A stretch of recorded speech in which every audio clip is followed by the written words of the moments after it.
감사합니다. 사랑합니다. 축복합니다. 인사하시겠습니다. 감사합니다. 사랑합니다. 축복합니다. 한 번 더 하겠습니다. 당신은 하나님의 자녀입니다. 시작.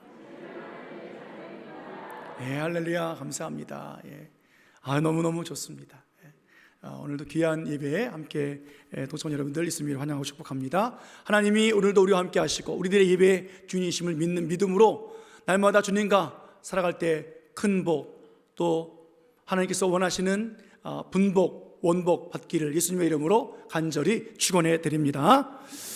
미국 뉴욕의 맨하탄에 가보시면 아주 높은 빌딩이 있습니다. 지금은 더 높은 빌딩들이 있어서 얼마나 높으냐가 중요하지 않습니다. 그 빌딩 이름은 우리가 잘 아는 빌딩입니다. 엠파이어 스테이트 빌딩이라는 빌딩입니다. 이 빌딩은 1931년도에 지어진 빌딩입니다. 그 옛날에 무려 102층이나 되는 높은 빌딩을 세웠습니다. 전 세계에 큰 이슈가 됐지요. 이 빌딩은 1620년에 영국 청교도들이 대서양을 건너서 메이플러호 배를 타고 신대륙 미국에 도착했어요. 그리고 먹을 것이 없었고 그 배 긴 항해를 통해서 병들어 죽어가고 있는 그때에 인디언들의 도움을 받아서 그들이 농사를 짓고 살아갈 수 있었습니다. 첫 번째 농사를 지은 그것을 너무 감사해서 하나님 앞에 감사했던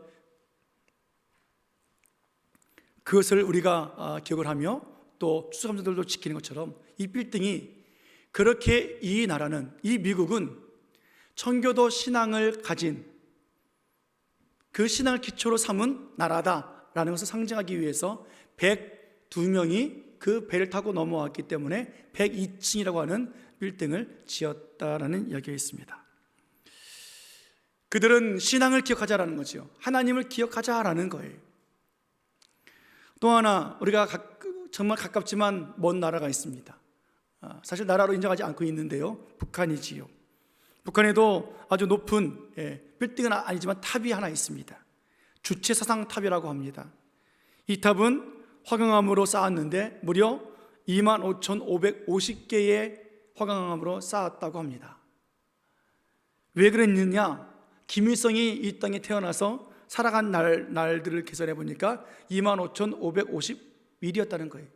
그래서 김일성을 기념하기 위해서 그들은 탑을 쌓았습니다. 한쪽은 하나님을 기억하며 신앙을 따르자고 빌딩을 세웠고, 다른 한쪽은 사람을 기억하자고 탑을 세웠습니다. 하나님을 기억하자고 빌딩을 세운 그 나라는 세계의 강대국이 되어져서 모든 나라 가운데 우뚝 서 있는 나라가 되었고, 사람을 기념하자라고 탑을 세운 그 나라는 억압과 가난과 고난 속에 여전히 살고 있는 그런 모습을 우리들에게 보여주고 있습니다. 여러분, 세상에 살 때 사람의 은혜를 기억하는 사람과 하나님의 은혜를 기억하는 사람 중에 누가 복이 더 많을까요?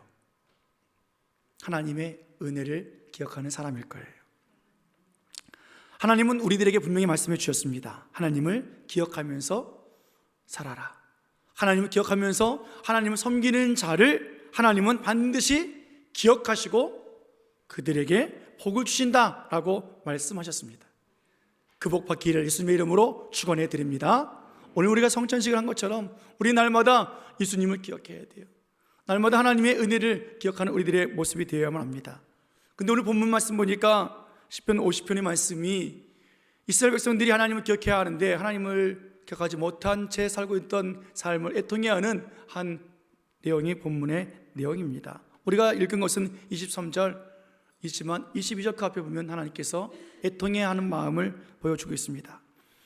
시편 50편은 아삽의 시인데요, 아삽이라는 사람은 다윗이 하나님의 법궤를 빼앗기고 다시 찾아올 때, 다윗성으로 모실 때에 그때 성가대가 함께 찬양하면서 법궤를 모셔왔는데 그때 그 성가대를 지휘했던 사람이 바로 아삽이라고 하는 사람입니다. 그러니까 성가대 지휘자지요. 누구보다도 예배를 잘 준비하는 사람이고 누구보다도 예배를 준비하는 제사장들과 가까이 있는 사람이고, 누구보다도 하나님의 마음을 예배에 대해서, 제사에 대해서 관심 가지고 잘 준비하는 사람이 아삽이라는 사람인 거예요. 그런데 오늘 하나님의 마음을 누구보다도 잘 알고 있는 이 아삽이 하나님 마음을 깨닫고 나서 오늘 하나님의 마음을 이야기해 주고 있습니다. 하나님 마음이 어땠을까? 결론적으로 말씀드리면 하나님의 마음은 슬퍼하는 마음이었다라는 거예요. 누구보다 예배를 준비해야 하는 성가대, 또 백성의 지도자들이 예배의 본질을 잃어버렸어요. 예배 형식에 치우쳐서 그저 예배 드리고 있는 그 모습을 보며 탄식하면서 올바른 예배를 드려야 되고, 그래서 하나님 앞에 올바르게 복을 받아야 한다는 것을 깨달으며 오늘 노래한 시가 시편 50편에 있는 아삽의 고백입니다. 이스라엘 백성들은 어떤 백성들이었을까? 먼저 본문 5절 말씀 한번 보겠습니다. 5절 같이 보겠습니다.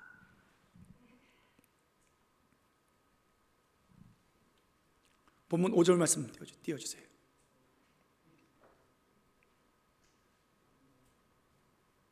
준비 안 됐어요? 안 됐어요? 그러면 이제 바로바로 좀 띄워주세요. 네. 본문 5절 말씀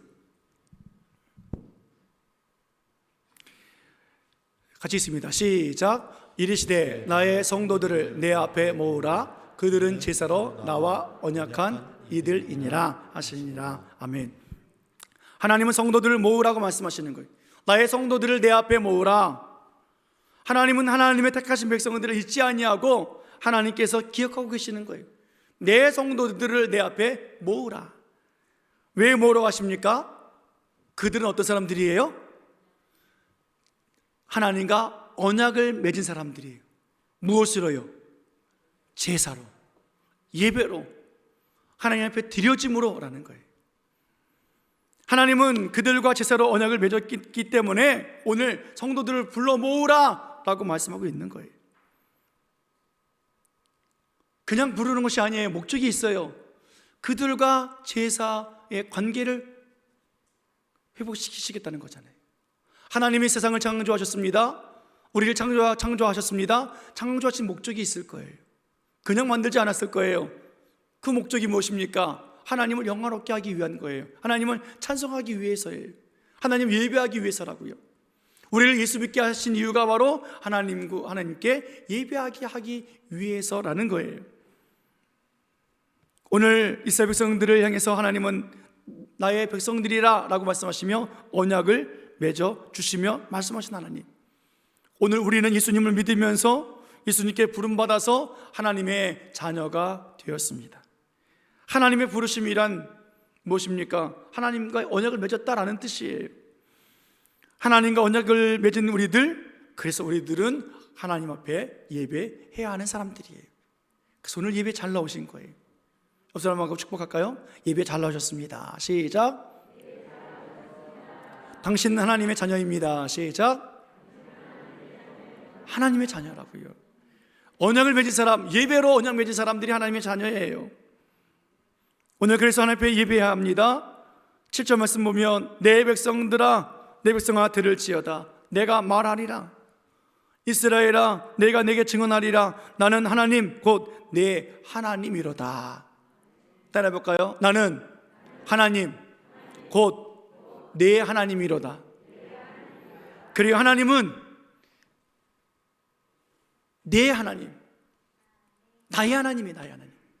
따라해 볼까요? 하나님은 나의 하나님입니다. 네.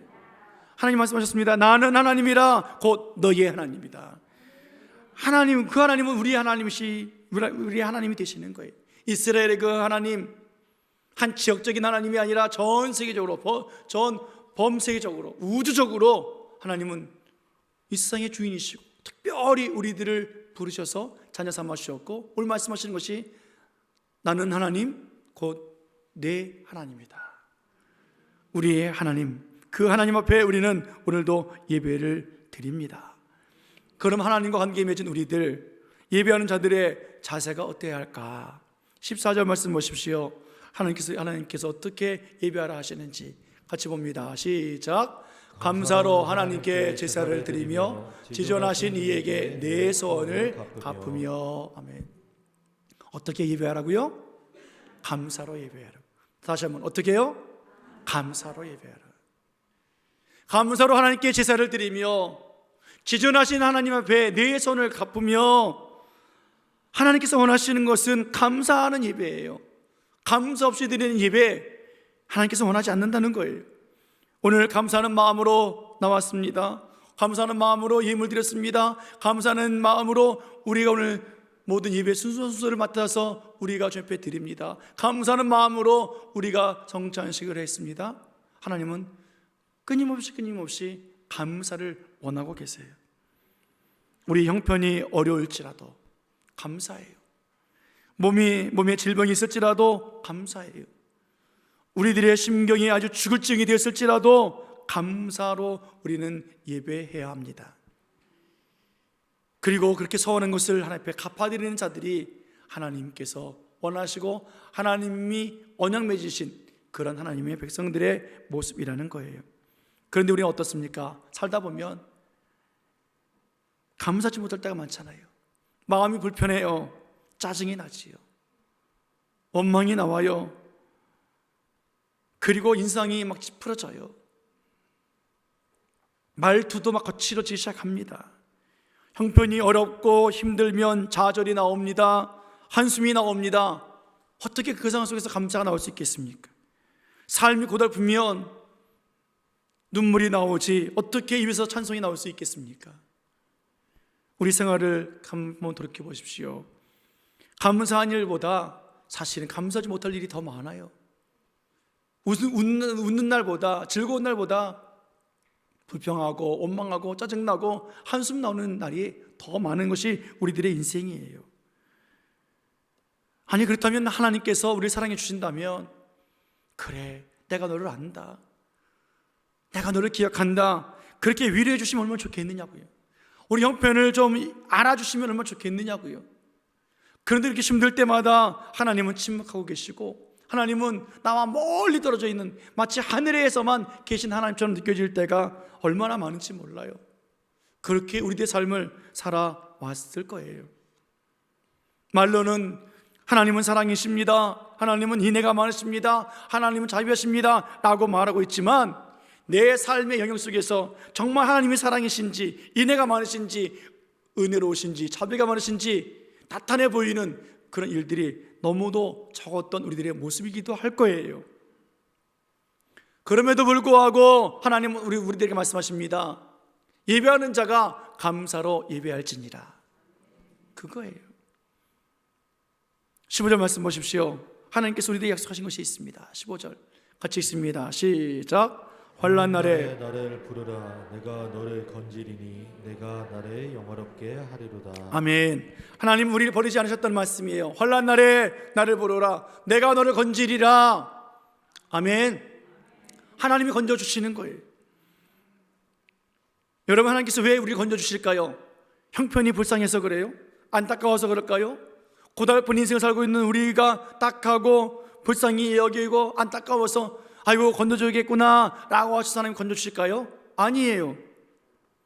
그 이유가 있죠. 15절 말씀 뒤에 내가 나를 영화롭게 하리로다. 우리가 하나님을 영화롭게 해야 하기 때문에 하나님 우리를 건져주시는 거예요. 그런데 우리는 어떻게 생각합니까? 하나님께서 우리의 환난 날, 고난 속에 있는 날 하나님이 좀 건져줄 때 하나님 먼저 좀 나를 좀 신경 써주세요. 하나님의 영화롭게 해드린 것에 관심 없어요.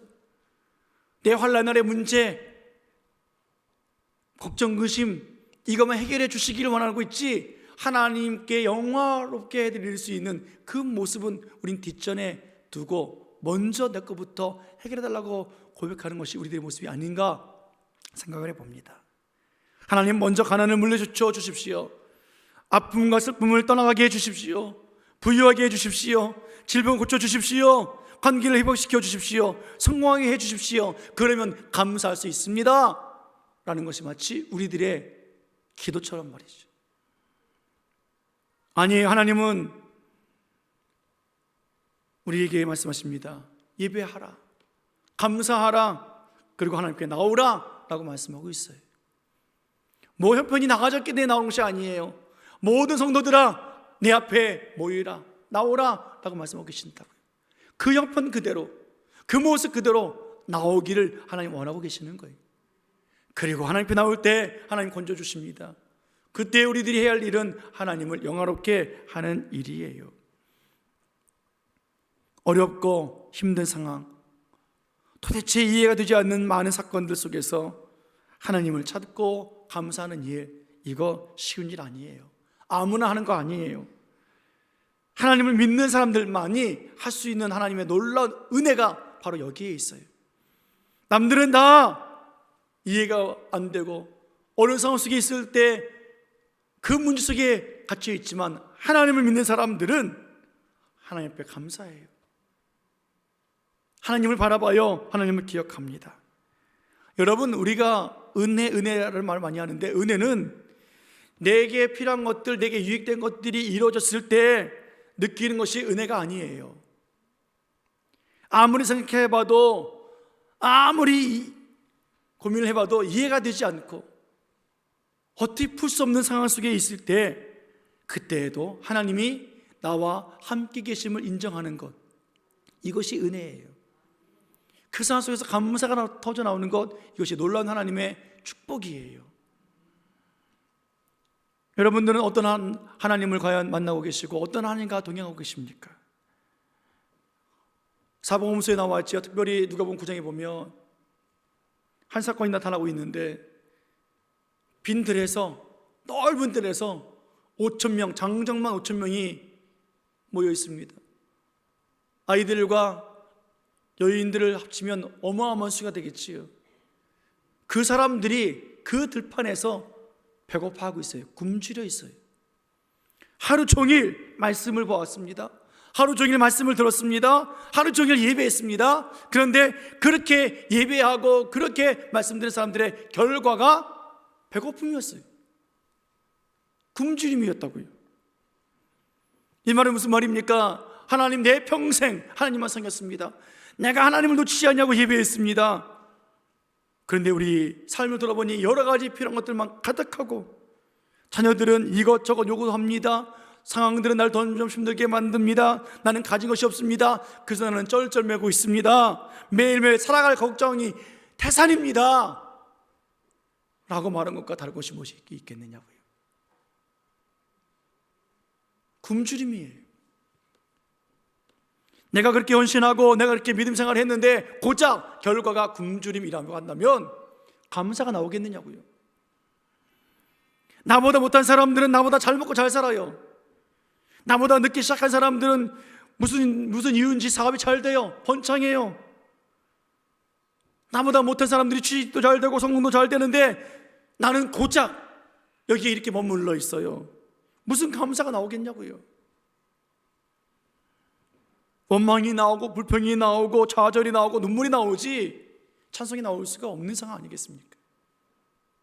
하루 종일 예수님과 함께 있으면서 말씀드렸는데 저녁이 되었더니 배고파 죽겠어요. 집에 갈 힘도 없어요.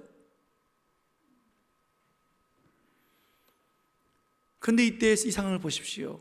예수님이 어떻게 하십니까? 그 소년의 도시락을 하나 받으셔서 하나님 앞에 감사하며 기도하고 있어요. 하늘을 우러러보시며 감사하며 축사하고 그리고 그들을 먹이고 계세요. 그 많은 사람들을 보면서 가슴 아파하고 또 눈물을 흘리며 불쌍히 여기신 예수님이 아니었어요.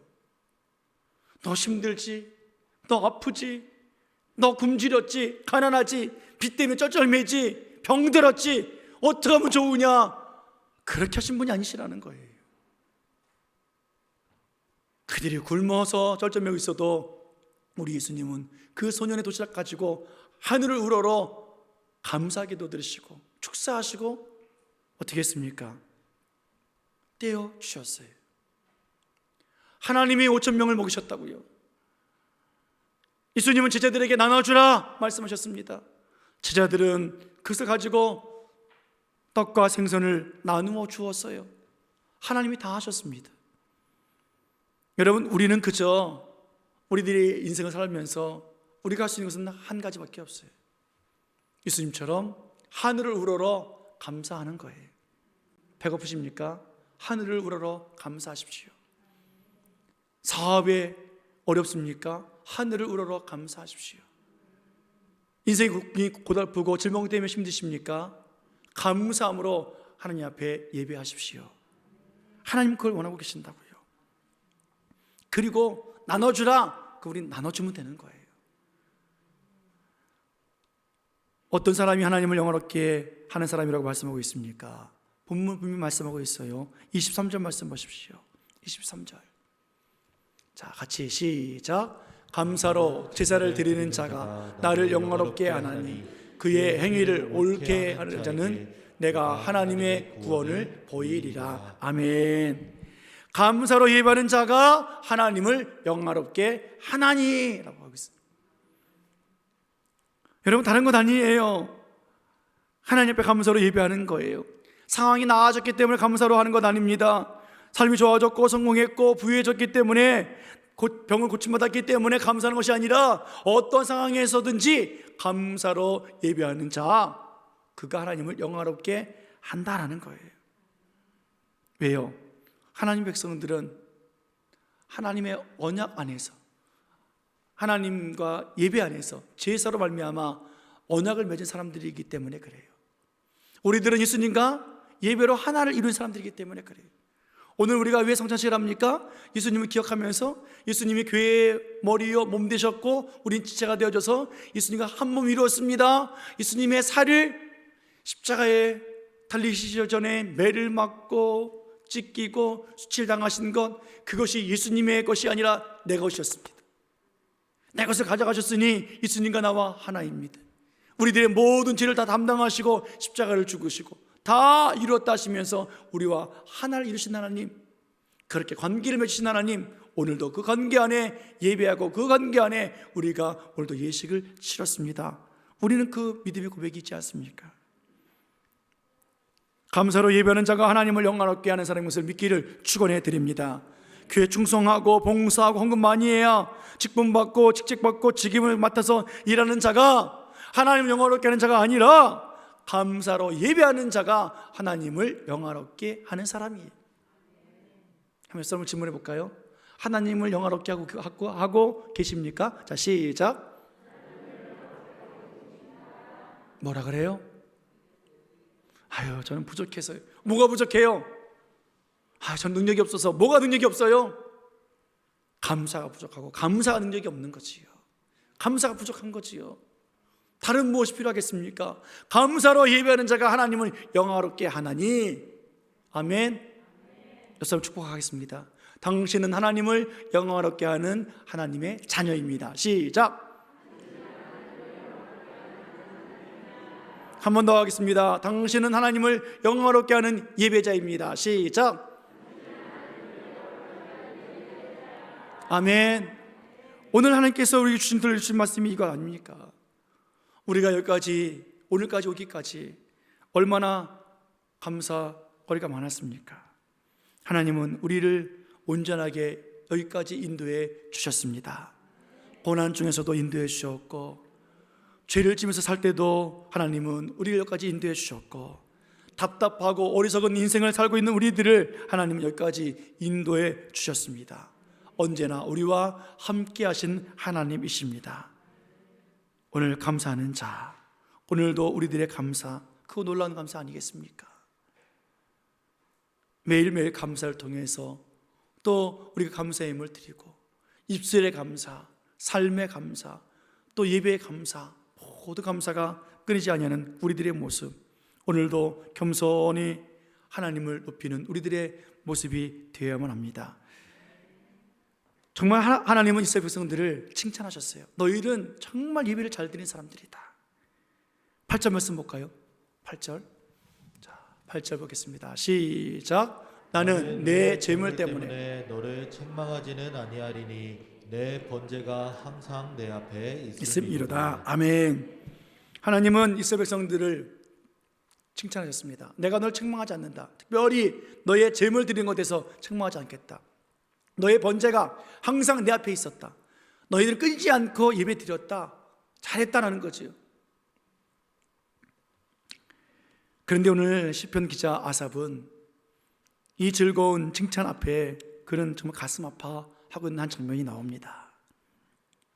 성화대 지휘자로서 날마다 예배를 주관하는 한 사람으로서, 예배 안에 있는 사람으로서 오늘 이스라엘 백성들과 지도자들이 함께 하나님의 이름을 높이며 나가야 하는데, 그들은 끊임없이 제사를 드렸고 끊임없이 제물을 드렸으나 하나님이 정말 애통해 하시는 그 마음을 오늘 아삽은 깨달았습니다. 그 예배 속에 무언가 빠져 있었다라는 거예요. 무엇이 빠져 있었을까요? 하나님을 잃어버렸어요. 하나님 앞에 제사 드리면서, 하나님 앞에 제물 드리면서 하나님을 잃어버렸어요. 그리고 하나님을 향한 감사를 그들은 잃어버렸습니다. 22절 말씀 보십시오. 하나님께서 어떻게 책망하고 계시는가? 자, 시작. 하나님을 잃어버린 너희여, 이제 그를 생각하라. 그렇지 아니하면 내가 너희를 찢으리니 건질 자 없으리라. 하나님께서 너무너무 가슴 아파하셔서 내가 너희를 찢으리라 할 만큼 너무 속이 상하셨어요. 왜요?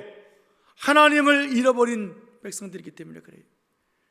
제사가 있습니다. 제물을 드리고 있습니다. 하나님은 너희들의 제사와 제물 책망하지 않겠다라고 할 만큼 하나님은 인정해 주시고 계셨습니다. 그런데 그 제사에, 그 예물에 하나님이 담겨 있지 않은 거예요. 하나님 향한 감사가 들어있지 않은 거예요. 이제 그 하나님을 생각하라 라고 말씀하시며, 그렇지 않으면 내가 너희를 찢으리라. 흩어진 사람들을 불러 모았고 찢어진 상처를 싸매줬던 하나님께서 이제는 돌보지 않겠다고 말씀하시고 오히려 찢어버리고 거기서 건져낼 자가 아무도 없게 하겠다라고 하나님은 그렇게 책망하고 계십니다. 왜 그렇습니까? 하나님을 생각하지 않기 때문에 그래요. 하나님을 잊어버렸기 때문에 그래요. 주일에는 하나님을 기억하는데 월화 수목 금토일은 주님을 기억하지 않아요. 하나님을 기억하지 않아요. 먹고 사는 것 앞에서는 하나님보다는 내가 우선이에요. 하나님이 필요한 이유는 내 것을 해결해 주기 위해서 하나님 필요해요. 공부하기 위해서 하나님을 위해서 공부하지 않아요. 내가 공부해야 되기 때문에 하나님이 필요해요. 직장을 다녀야겠으니 하나님이 필요해요. 돈이 필요하니 하나님이 필요해요. 아니요, 하나님을 기억해야 돼요. 하나님을 생각해야 돼요. 하나님 앞에 감사해야 돼요. 사랑하는 여러분, 하나님을 기억하기를 축원해 드리겠습니다. 하나님을 생각합시다. 하나님이 나와 함께 하심을 우리는 감사합시다. 감사해야 돼요. 여기까지 인도해 주시고 여기까지 함께 해주시고 우리들에게 축복의 길을 걷게 하셨고 구원의 길을 걷게 하셨고 영광의 길을 걷게 하신 하나님 앞에 우리는 감사로 예배할 때 하나님을 영광롭게 하는 자로 살아갈 수 있음을 우리는 믿고 감사해야 합니다. 오늘 얼마나 귀합니까? 우리 주일학교 아이들이 오늘 헌금위원으로 봉사해 줬어요. 성경을 또 봉독했어요. 얼마나 귀합니까? 이 두 아이들은 부모님이 믿지 않고 또 부모님이 나오시다 나오지 아니한 그런 아이들이에요. 저 아이들이 하나님 앞에 드려짐으로 그 부모님들이 예수님 믿게 될 것이고 그 가정이 구원 얻는 역사가 있기를 우리는 또 기도해 줘야만 합니다. 사랑하는 여러분, 얼마나 놀랍습니까? 우리 주일학교 아이들 하나님을 기억하고 놓치지 아니하는 멋진 믿음의 아이들이 되어지기를 예수님의 이름으로 축원합니다. 중고등부 청년부 우리 학생들에게 부탁합니다. 여전히 공부가 큰 산이에요. 취직하는 것이 참 힘들고 어려운 문제들이에요. 그러나 세상 것 바라보지 마십시오. 세상의 것 따라가지 마십시오. 세상의 소리에 귀를 기울이지 마십시오. 오늘도 우리는 감사로 예배하고 하나님을 잊지 말고 하나님께서 내 인생을 책임심을 믿고 그 하나님이 나의 모든 삶 속에서 공부와 취직과 죄와 그 모든 것에서 건져주심을 믿고 환난 날에 하나님을 부를 때 건져주신 하나님, 그래서 하나님을 영화롭게 만들어주신 하나님, 그 하나님을 기억하며 구원을 이루어나가기를 예수님의 이름으로 축원해 드립니다. 오늘 모두가 결단했으면 좋겠습니다. 지금까지 우리가 예물로 하나님 앞에 헌신하고 또 하나님을 또 섬기며 살아온다고 했으나 이스라엘 백성들처럼 하나님께서 너희들의 예물, 너희들의 예배 내가 기억한다, 그러나 너희는 하나님을 잃어버렸다 라고 말씀하시는 그 말씀 앞에 우리는 말씀을 깨닫고 오늘도 하나님을 기억하고 감사하며 살아가고 우리 인생 속에서 많은 찢김이 있었어요. 마음의 찢김도 있고 물질의 찢김도 있고 건강의 찢김도 있고 삶의 모든 찢김도 있고 공부의 찢김도 있고 그리고 성공의 찢김도 있어서 우리의 삶이 힘이 들었다 할지라도 이제부터라도 하나님 감사합니다. 하나님을 기억하고 하나님을 사랑하며 하나님을 의지하며 나갑니다. 그 믿음으로 감사로 예배해서 하나님을 영화롭게 하는 복 있는 삶을 살아가는 저와 여러분들 또 우리 온 교회가 되어지기를 예수님의 이름으로 간절히 축원해 드립니다. 축원합니다. 기도하시겠습니다.